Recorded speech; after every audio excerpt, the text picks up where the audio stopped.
Hey friends, welcome back to Daily Kingdom Growth. I'm Mitchell Beecher, founder of Be Kingdom Builders, and it's such a joy to have you here as we continue our year-long journey through the Bible. Now, let me ask you, have you ever made a promise that you struggled to keep? Maybe it was a New Year's resolution or something like, God, if you just get me out of this, I promise I will never do it again.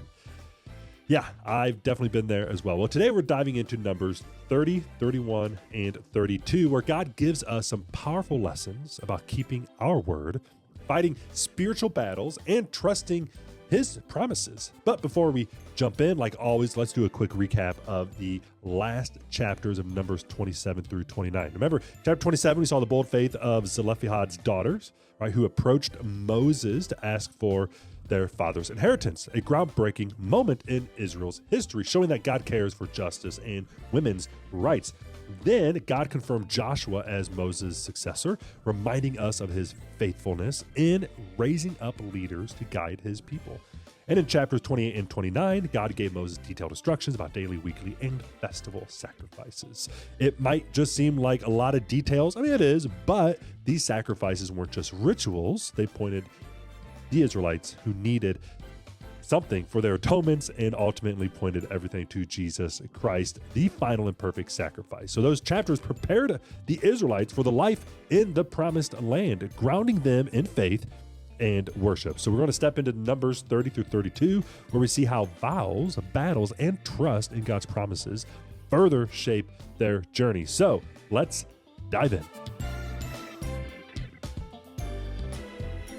All right, let's start with Numbers 30, where God lays out laws about vows. So these aren't just random rules. They reveal God's character and his desire for his people to reflect his integrity. So the key verse here in this chapter is Numbers 30, verse 2.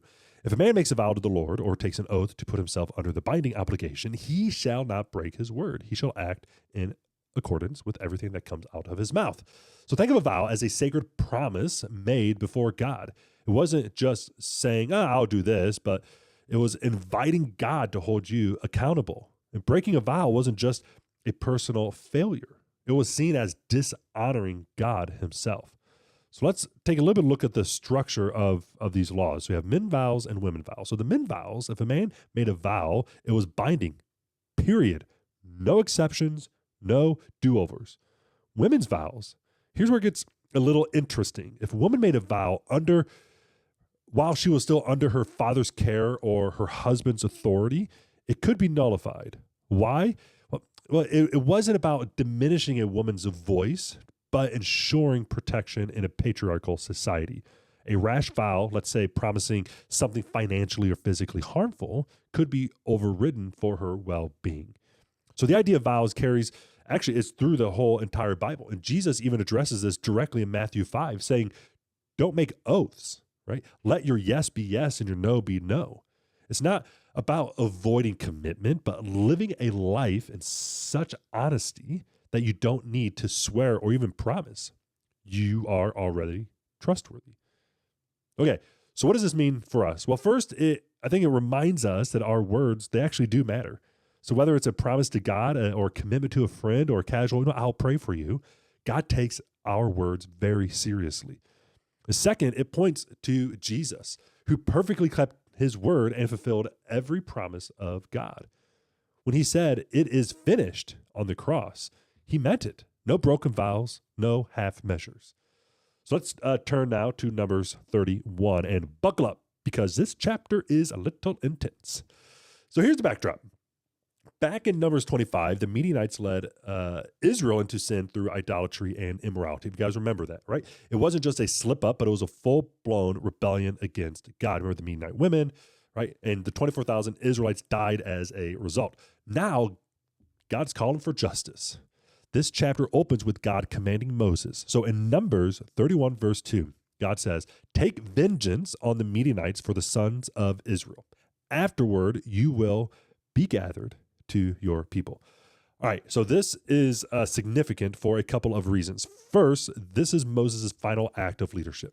He knows his time is almost up, and he faithfully carries out God's command. Second, the Midianites represent more than just a neighboring enemy.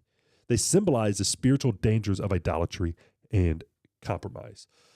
Israel sends 12,000 men, 1,000 from each tribe, to fight. The battle is swift, decisive, done.